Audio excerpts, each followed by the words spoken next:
So let me just begin with a little bit of introduction about myself. My name is Praveen, as you guys already know, and I have overall 13 years of experience in IT industry with different companies. And right now, I'm working as a HR in a Bangalore-based company, and I have taken over more than 300 interviews until now. And it is actually my daily job to take DevOps interviews for people and to select them. um, Obviously depending upon their experience and credibility and their talent and what they know about DevOps. Before that, I worked for most of the big names which are already there in the IT industry. To begin with, like Genpact, 𝗧𝗍𝗶𝗶, Quattro. These are actually some of the big names. I cannot really take actually all of the names. There are 11 or 12 companies.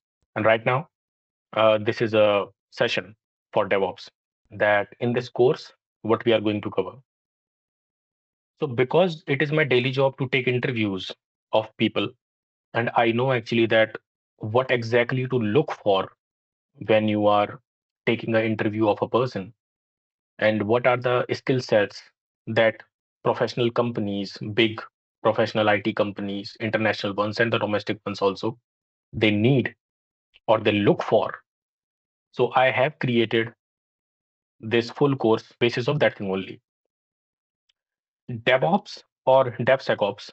Let's just first understand like what is the difference between DevOps and DevSecOps. First, DevSecOps. There is a word actually which comes between this sec, that is SEC. So that sec word basically comes from security purposes. There are companies who work on those kind of projects or those projects which require more security than now suppose a normal project or a website requires. As an example, healthcare websites. America is very particular about their healthcare. There is a particular law which is called HIPAA, Health Insurance Portability and Accountability Act. That is the full form of it. There is a PHI also, Patient Health Information. So, and both of these things actually comes under the FBI of America because they are actually very particular about their medical health insurances and the medical history of their patients and all of that. So these kind of websites which deals in HIPAA and patient health information and healthcare, and there are different other websites and projects also like banking websites. So these kind of websites also require more security than let's suppose any another project or website which maybe won't be needing that much. Though I strongly believe that there is every website in this world which you see, app which you see requires security as much as the healthcare websites and the financial websites do. But it's just that DevSecOps means there is more security included than let's just say for a website that is only required with DevOps. So with the DevOps, there is development and operations. And this word came like that by joining two different words, combining both of them. And after that, actually, it became a domain, DevOps. So as you can see right now in front of you, that there is the main logo of DevOps, and it begins with plan.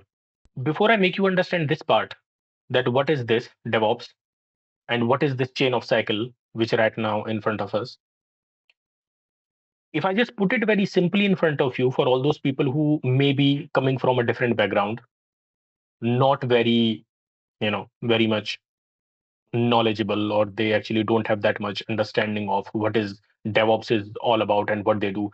Because at that point of time, when I also started from my side, it was like totally alien thing to me also. When one of my friends told me about DevOps, my very first reaction was, what is DevOps? Never actually heard of it. And then I had to Google, understand it from my friend. And then this picture came in front of me that DevOps is basically about for all the websites or softwares which requires security and you are running them on cloud, and from planning it to building it then to release it, then to deploy it, and then for normal people to access that information on their browser as a website when they open it, is basically about DevOps. So just to begin with the logo that you are seeing right now in front of your screen, the very first thing actually comes as planning. Obviously, it has to be a very good idea that someone is coming up with a different sort of idea, that what kind of website you want to launch. It's a very basic thing. First, there is planning. Obviously, you need to have a imagination of the particular website which you try to launch. Obviously, everything in this world, I believe, starts with an idea or a planning. Then comes the coding part.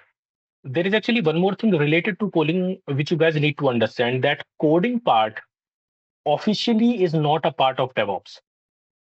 It is not. But if you know like Python or Java or C++ or any another third language, that would be, then this would be like a added advantage if you know about it. But I don't think that there is anybody in the world who can reject you in an interview or doesn't really let you work in a company if you doesn't know coding already, because it is actually not your part. Those people who does the coding part, they are called stack developers or full stack developers, front end or back end stack developers. Those people. So there is coding part. So this is also not something which is officially a part of DevOps. But yeah, we need to actually understand it. We should. There is no harm in it. Then there comes the building part. That means creating that idea, building it. Developers people do that. Then from there on, from the building part, DevOps or DevSecOps comes into the picture with continuous testing. It is actually our part, and from hereafter comes our part, DevOps people. When the plan happened, when the coding happened, when the building of all of that idea happened, infrastructure actually has been built. We will come to the infrastructure in the later on part of this class. Then there is continued testing. Testing actually is very much necessary, and we actually use a different sort of external tools and AWS within tools to test those. Testing is basically about that, is the coding is not broke somewhere? Are there any bugs? Is there any security loopholes? Is there anybody in the world which can quite easily hack into the website and change some settings? So testing part, is everything secure basically? Then there is release part. That means whatever you have tested, all of that, planning, coding, building, and testing, then you are going to release it for a demo purpose. That let's see if it is working fine or not. Not actually giving the access to the world about it, but just releasing it on a browser just to check if everything is fine or not. If everything is working in the way it was supposed to be or not. That's it. Then there is deploy part. Deploy means giving it to the world, presenting it to the world. And you can think of like any website in the world for it. Flipkart, Amazon.com, anything, Google, ChatGPT also, anything. Giving it to the world for the people to access it. Deploy. Then there is operate. We are also operating it from our side just to check everything, that everything is going fine, working fine, everything is happening fine. There are no loopholes, security is fine. That means there is a team which is handling that particular website, and it is actually not that much of an easy task. The main work of DevOps comes into this operate part. This is the main work of DevOps people, to check if everything is fine or not. And then comes the last part, which is monitor. Monitor is basically something that has nothing to do with the normal people actually who's trying to access the website.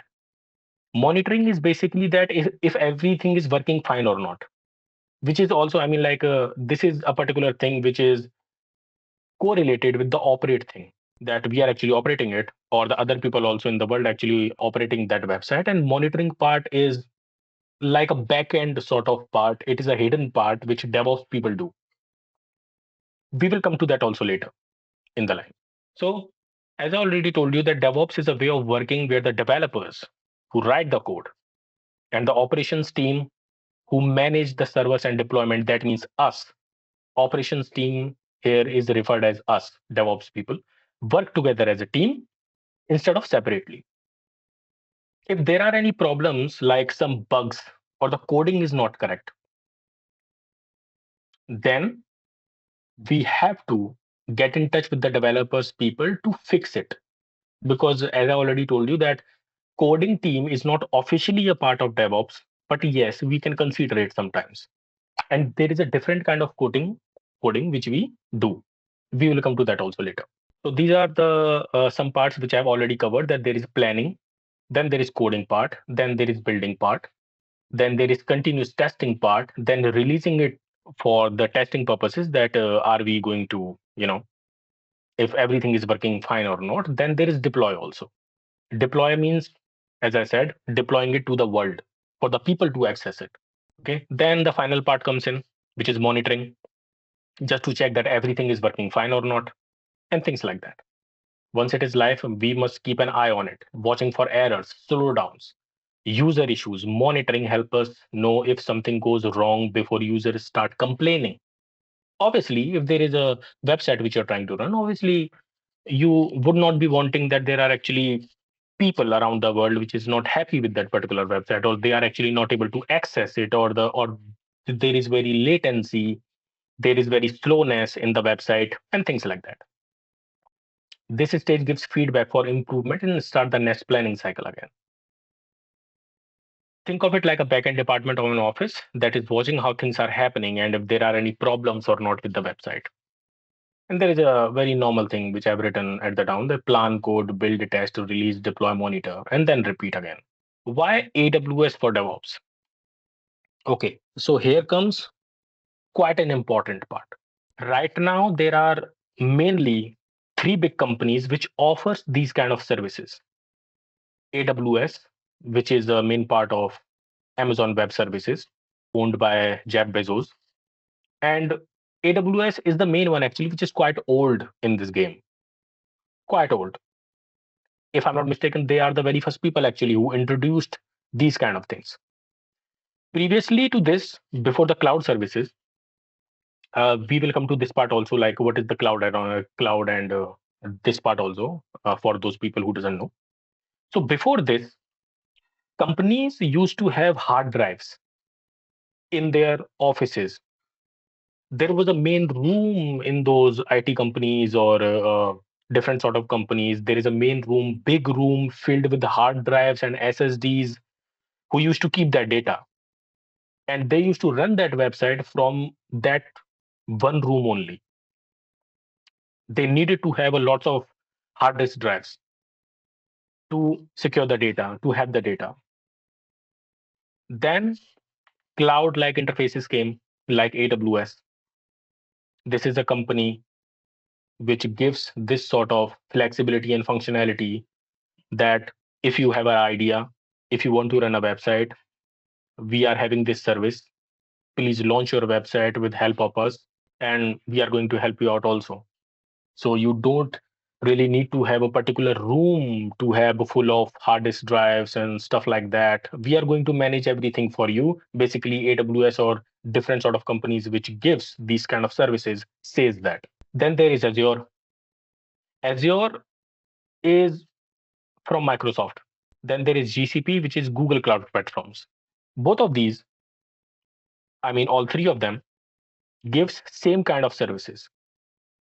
If I say that all three of them are replicas of one another, won't be a lie or won't be a wrong information to give.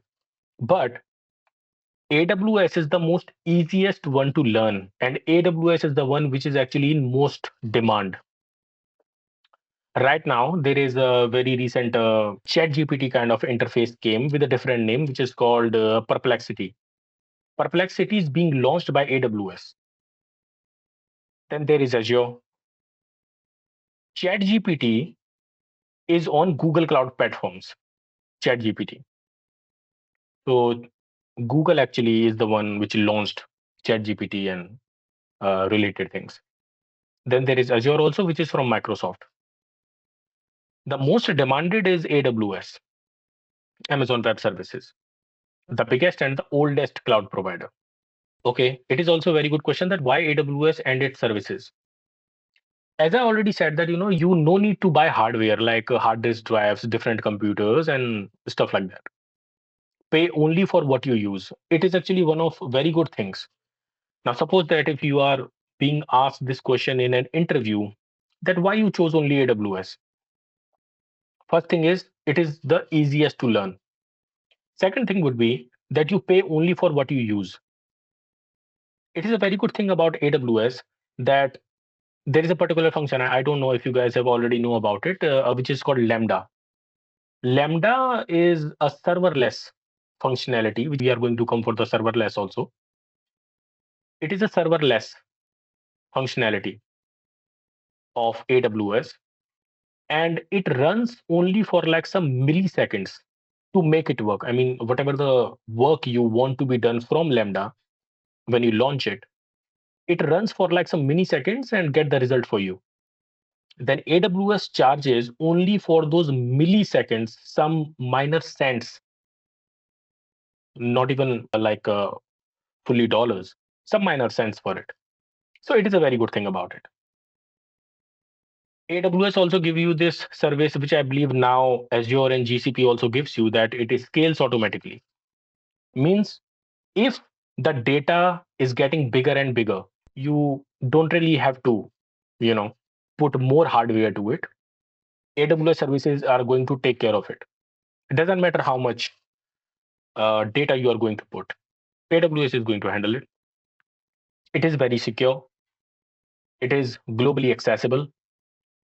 Many ready-made tools. When it comes about ready-made tools, means there are some functionality and services of AWS. Well, actually, there is more than 300 main services and more than 800 sub-services of AWS. And we are going to cover most of them into this course. I believe I didn't tell you this, that I am a AWS developer level person. I mean, I did the course of associate level and then I did the AWS level, associate level, and then the developer level course. And I know that there are 300 main services and then there are more than 800 sub services of AWS. So, I mean, the functionality and the service is very big, so to say. So there are some ready-made tools. Like there is actually one tool which is called Elastic Beanstalk. Then there is Amplify. Then there is App Runner. There is SAM. These are some already ready-made functionalities which AWS created that says to the people who did the planning and coding and all of that, that just give us your coding, give us your planning. We are going to do everything for you. You don't need basically a DevOps team to handle anything. We are going to do it for you also. I mean, AWS also gives you this kind of power and functionality that you don't need even a DevOps team to run anything or to handle anything. We are going to do it for you. Okay, just give us your coding and we will launch your website within like some minutes or so, and we will handle every single part of it. Obviously, there is going to be money related to it. If you are not paying to AWS or DevOps team, then obviously you are going to pay more to the AWS services. And that is the reason actually why DevOps comes into the picture. That there are actually some things which you want to do from your side also. Not you are totally dependent on the AWS or Azure or GCP for every single thing, because obviously that is going to be more costly. These are actually some main tools which we are going to cover also. AWS code commit. It is like Git. We are going to talk about Git also right now. It is like Git. Git is basically a place where you put your coding, all of your website in the form of coding. Before any website gets launched to the browser and people can access it, before the raw material of it called coding. That's it. Very simply put. No hustle there. Then code building and testing. It is also something, a feature of AWS, that we are going to build the code and test it for you. Then there is CodePipeline also, that we are going to do the testing for you, and CICD, continuous integration and continuous delivery or deployment, depending upon the requirement, that we are going to do it for you. We are going to deploy it for you. We are going to do the testing for you. There are people actually who launch their website with the help of these also. There are some external tools like Jenkins and Terraform and Ansible. There are websites in the world which are being ran only with the AWS services, and there is no harm in it. They don't want any kind of problems, and yes, it is a good option to do. Then there is deployment automation. That means we are going to deploy your app and people are going to access it. So these kind of things, quite simple to do, not very big problems, just some clicks here and there on your computer and your website is up. But like I said, obviously you are going to give more money to it. And just to secure some money or some cost optimization, people use third-party tools, external tools. So these are actually some services which we are going to cover. EC2, Elastic Compute Cloud. It is actually like one of the main things of AWS, or maybe Azure or GCP also, because they also have same sort of architecture, same sort of services or functionality with a different name. EC2, Elastic Compute Cloud. There are actually two C's, compute and cloud. That is the reason actually they gave it the name EC2. It is a virtual server to run apps. What is a server? Server actually is something which you don't have at your home, obviously, but it has a brain to it. And it is also maybe connected to a cloud also. Cloud is basically like a very good example of a cloud is Google Drive. Google Drive is a cloud and it gives you the space of 15 GB free. If you need more space in that cloud, you have to pay more, obviously. So very good example of cloud is Google Drive. Server is basically a functionality of tools with brain. There are actually different websites also. There are a very good example of these kind of website which doesn't require any brain is HTML websites or static website. Mostly those kind of websites are called blogs. There are some pages in front of you, people write things. A very good example of a static website is Quora, Quora. There are actually people who mention their thoughts. So it is a very good example of a static kind of website. Is it a? It is actually not totally a static website, but it is a static kind of website. Just blocks in front of you. People just write their thoughts. There are questions and answers. Don't really need that much of a brain, but there are virtual servers also. Brain. Basically, brain is, I would say, a very easy thing to say is any sort of website that is actually landing to some place. There is a terminology called three-tier architecture of websites. That means there is the front end, which you see in front of you. Then there is the middle part. Some wiring is happening over there, and it is actually getting connected to different things. So there is the front end, which you normally see on your computer browser. Then there is wiring, which is happening, which are connected to some database. And then at the back end, there is data. So the information that you asked for by clicking on your keyboard and after pressing an enter, with the help of those wirings, there is a brain which is working to it, that I need to find out where is that particular information that the user actually asked for. And there are different sort of databases that the brain actually finds that particular information from, and then gives it back to you. So that is actually, so EC2, Elastic Compute Cloud, is related to that particular brain. There are other functionalities also, like I already said one word, Lambda. Lambda is that one thing which you just double click on it. Is, I mean, like the functionality of it works in this way that you just double click on it and it launches something for you.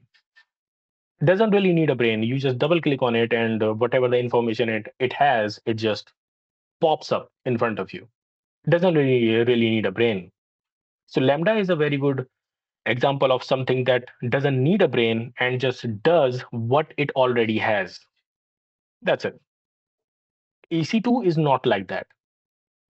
EC2 is one of the main functionalities, one of the most famous functionalities of AWS. It has a brain to it also. It has a Google Drive also, not Google Drive, but it is a cloud-like drive also attached to it, which are called EBS volumes. There are different kind of EBS volumes.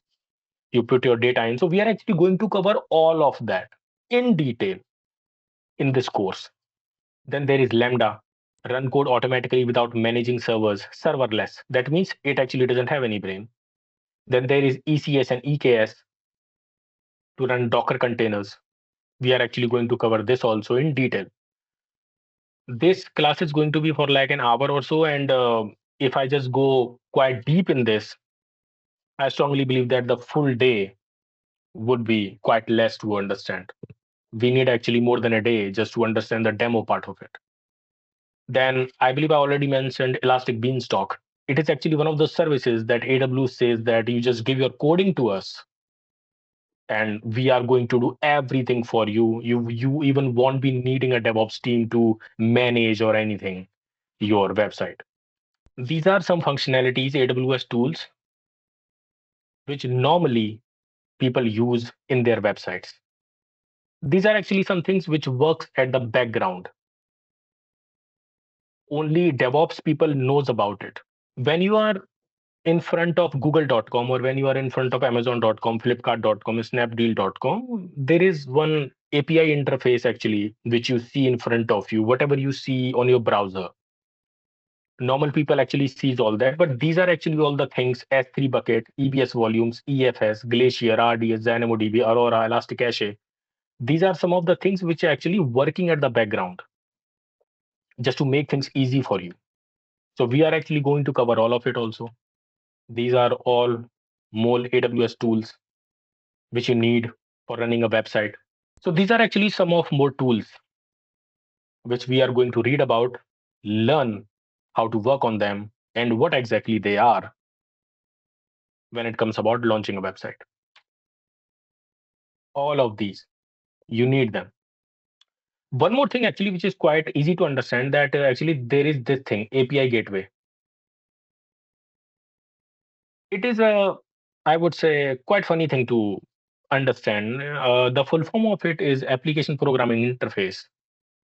When you see a website, any sort of website in the world, the very first thing actually which you look at when you now suppose that you have typed google.com and then you pressed enter, and then the very first picture, very first outcome which comes onto your browser, all of it, wherever you can click, like sign up, sign in with your Gmail ID, write something, that particular small tab where you write your questions and all of that.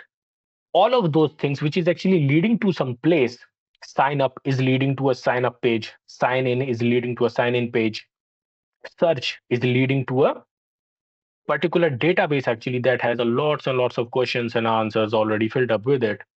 So wherever you click on a website with your mouse, that is actually called API or APIs.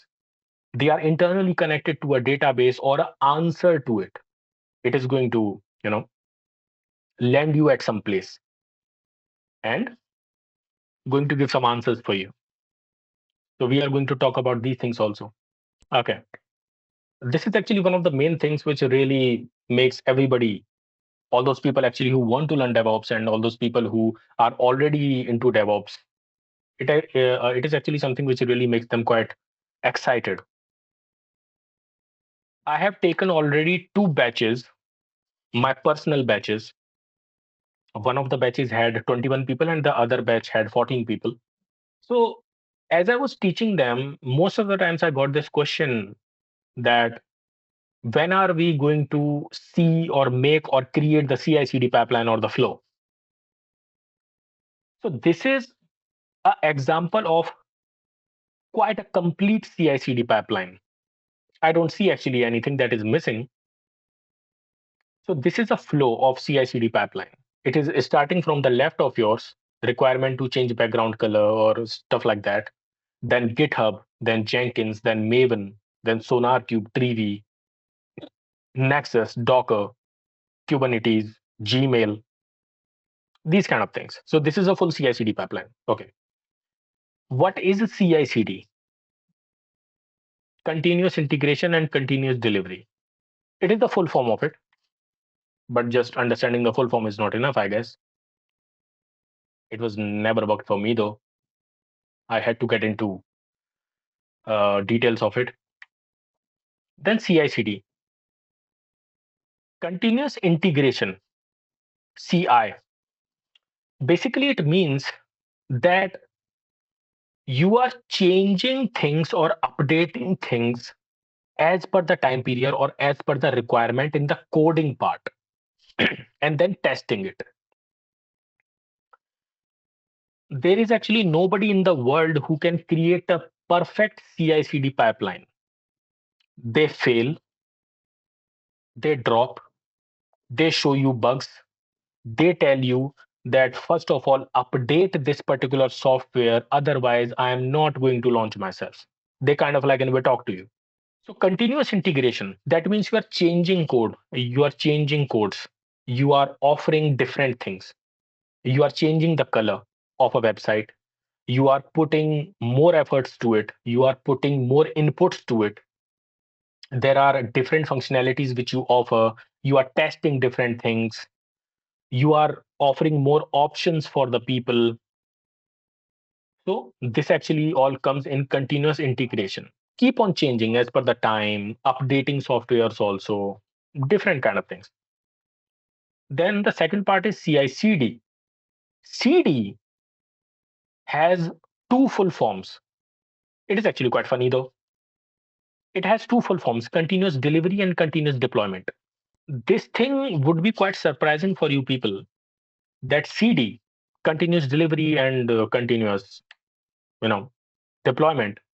There are different organizations who uses them and they don't use just CD. They are very specific about it. They are like, no, we are using continuous delivery, not deployment. And there might be some another organizations which might say that we use continuous deployment and not delivery. And they are actually very specific about it. If there is a HR person, if there is a manager of yours, the person you report to, if they are saying that here we use CI/CD, but we use continuous integration and continuous deployment, we don't really work on deliveries. So they mean it. And like, what is the meaning of it? Continuous delivery means you have launched the website, everything is fine. Now there is the deployment part. That means you are going to offer that particular website or some new features which you have integrated to the world. People like us going to access that particular information. But delivery means that your manager or any authorized person, might be possible the director of the company or the person actually who is in charge of it, your supervisor, senior manager, or anybody has to approve those changes in a written statement, like approving them on a mail, or there is a particular software which is called Jira and or Jira. Like your manager or any authorized person has to approve it to make it work. And then finally, you are going to deploy those changes for the world. So delivery means that someone has to authorize them. Now there are different companies which don't want these kind of things, deliveries and stuff. What they do, they say, just do everything on your own. New features you are going to present to the world, test them on your own, and directly deploy them to the world. We are not going to authorize any sort of written statements for it that fine, I have checked it and we are going to approve it and launch now. So there is a directly deployment. Delivery means there is a person actually who need to authorize it, and deployment means that just push it onto the browser for people to have it and to check it and to enjoy it. So there are actually these kind of quite confusing things. So this is the whole CI/CD pipeline. It is also a very good question that what is Linux? Yeah, the very first statement actually is saying it quite all, that Linux is the heart of the DevOps. Basically, Linux is an operating system, and if people actually who doesn't know this thing in quite deep, that what is Linux is all about, then Mac OS, MacBook Air, MacBook Pro, your Apple computers has only this operating system. They don't have Windows or anything like that. They run on Linux by default. Here in DevOps, now suppose that if you are having a computer that has Windows to it, or if you have a Windows laptop, or if you have a Windows computer, then Linux is a particular interface that you first need. You need to install this, not directly to your laptop or computer, but the EC2 instance that I previously spoke about. You need to select that what is the operating system you want to work upon. And there you have to select Linux. There are others also. There are different operating systems also. There are even Mac OS also. But Linux is the most basic one, most easy one, widely used in the world one. It is quite old one also.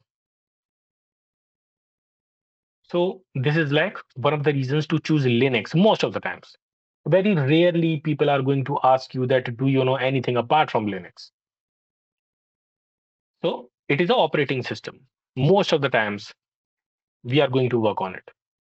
Very less times we are going to work on any another operating system.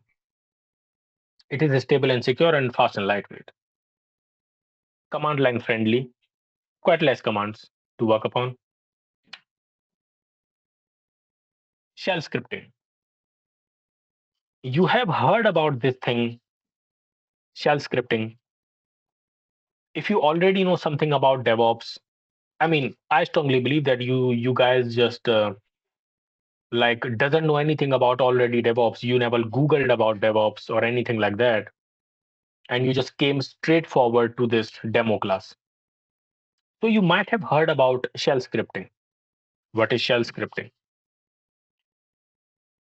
As the definition says, a shell script is just a text file full of Linux commands written one after another that can run automatically.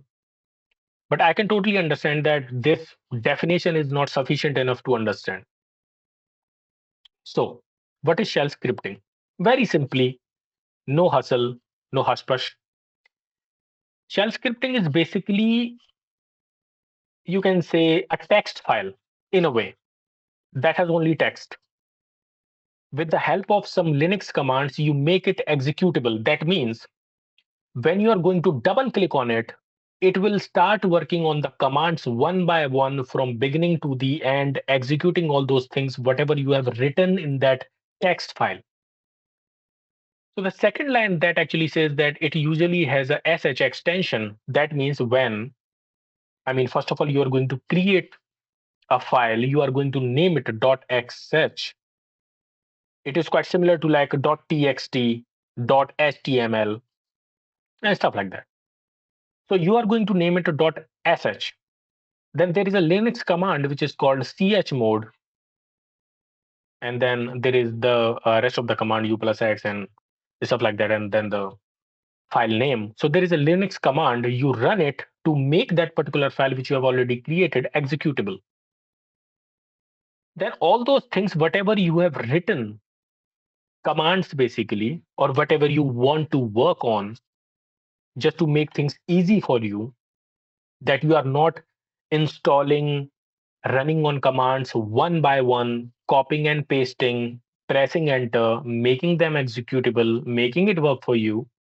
The easiest thing for you to do is create a shell script, put all of those commands or installing softwares in it, make it executable, run that. It is going to run every single command from beginning to the end one by one, creating things for you. And meanwhile, you can have some coffee or coffee or tea or whatever. I'm also thinking about why my coffee haven't come yet. I don't know what is my wife is doing right now.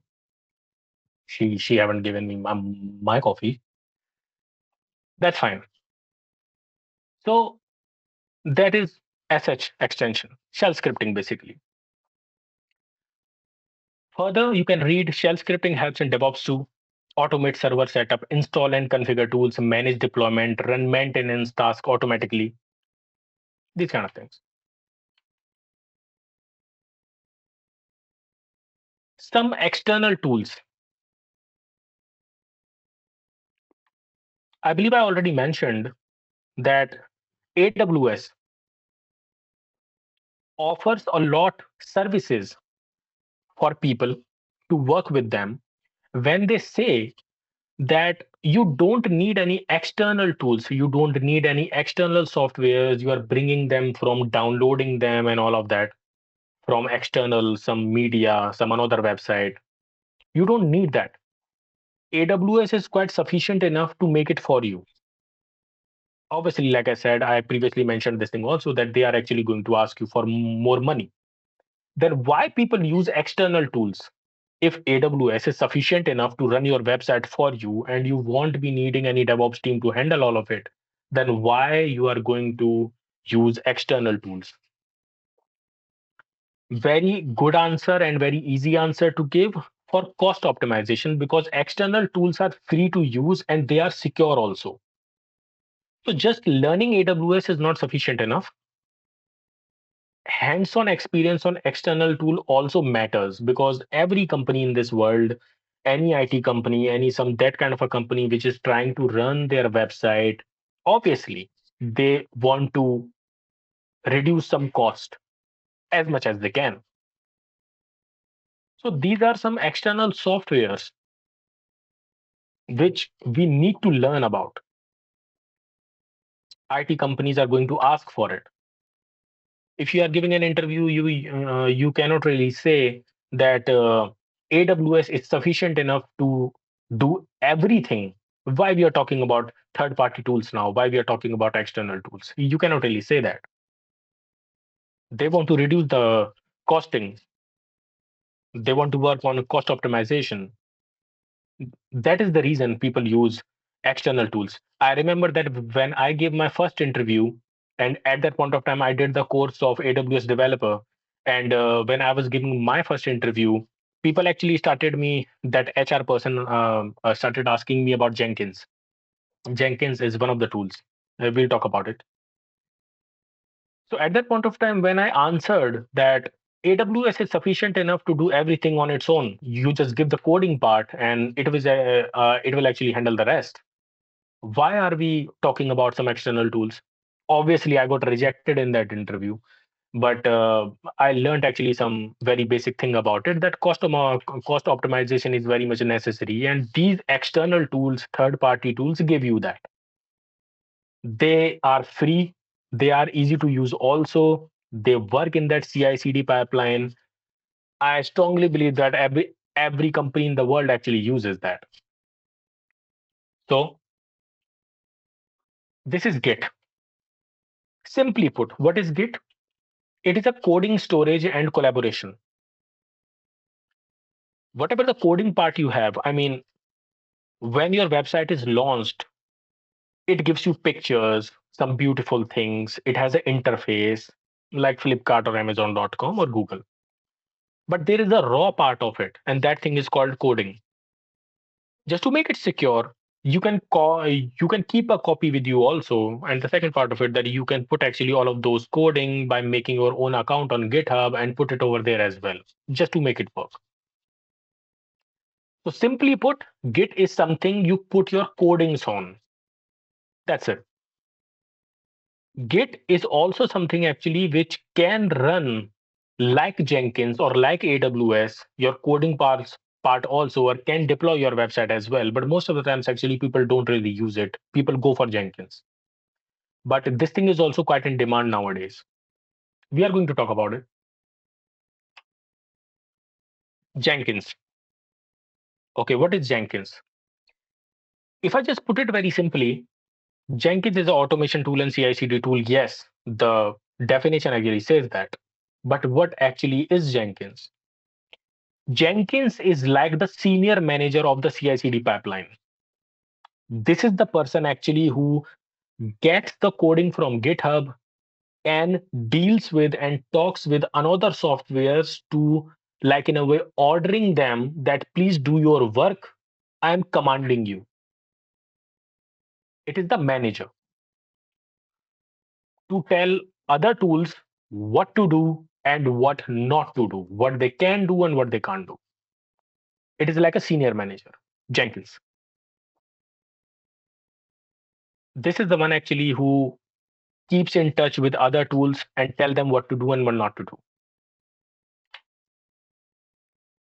Maven.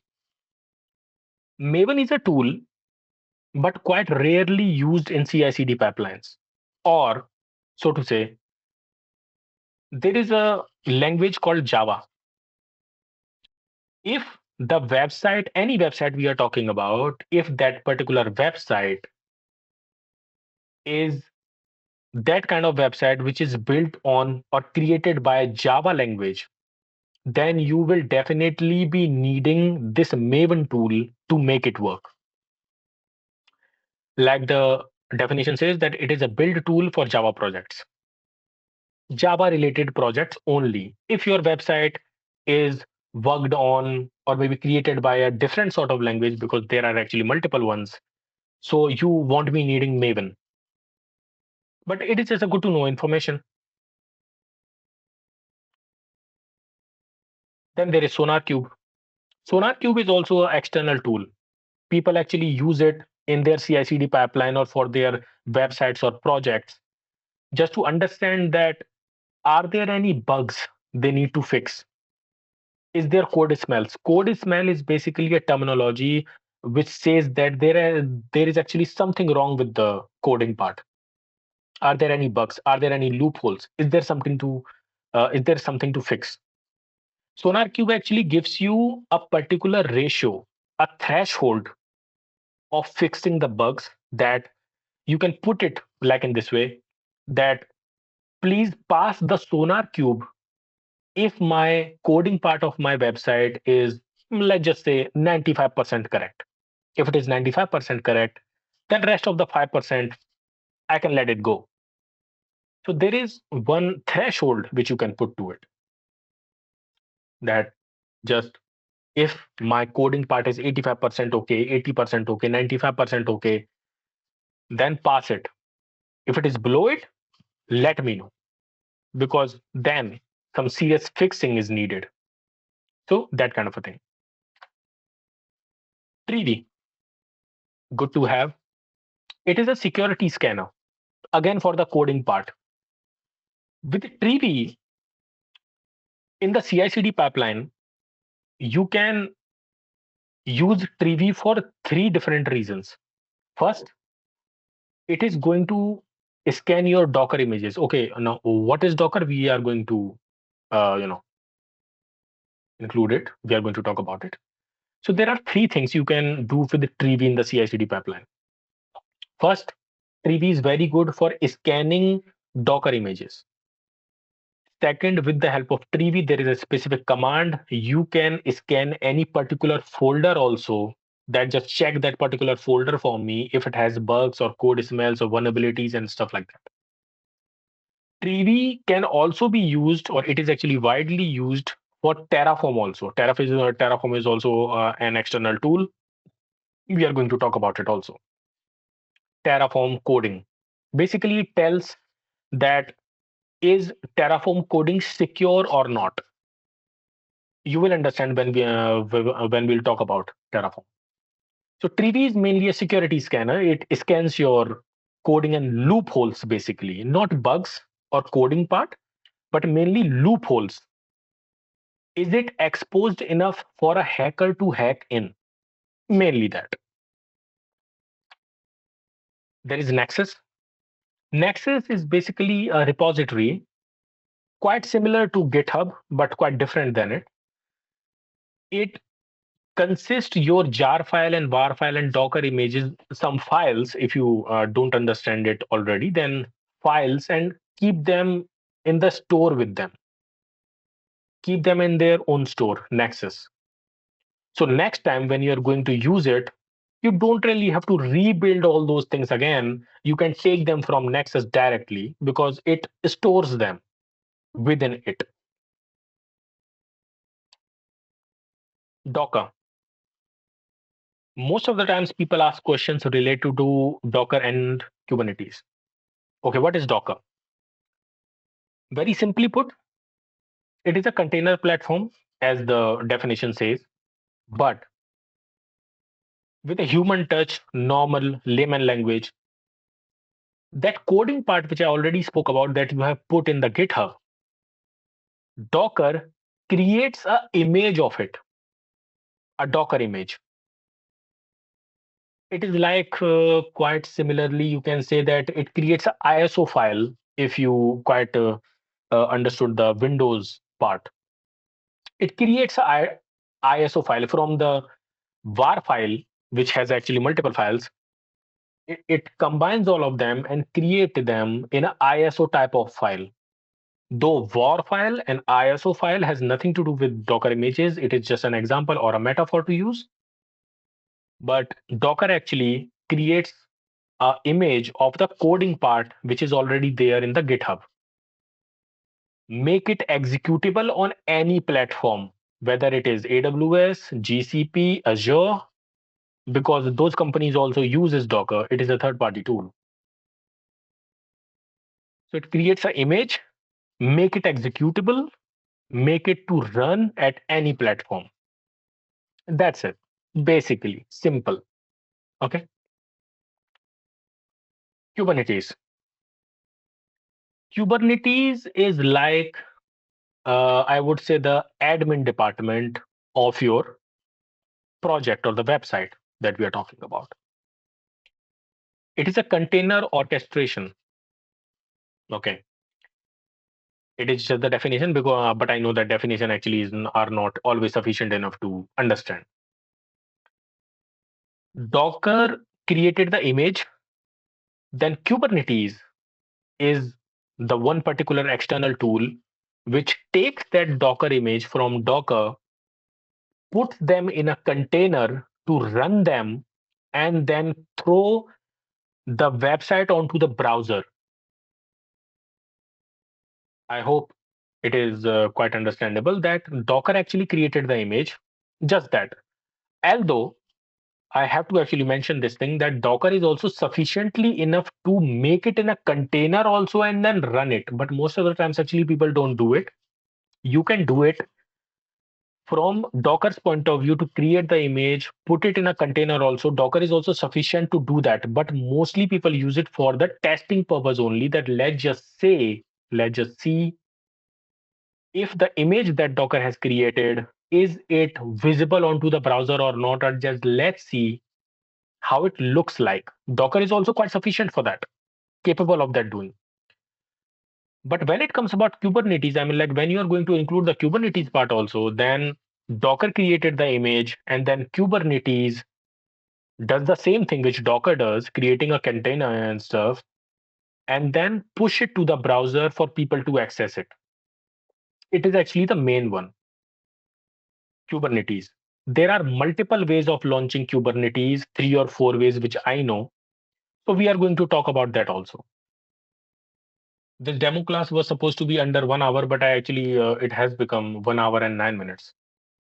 I hope I'm not boring all of you, or should we just stop and just take some questions more? Because I don't think there are actually much things to cover.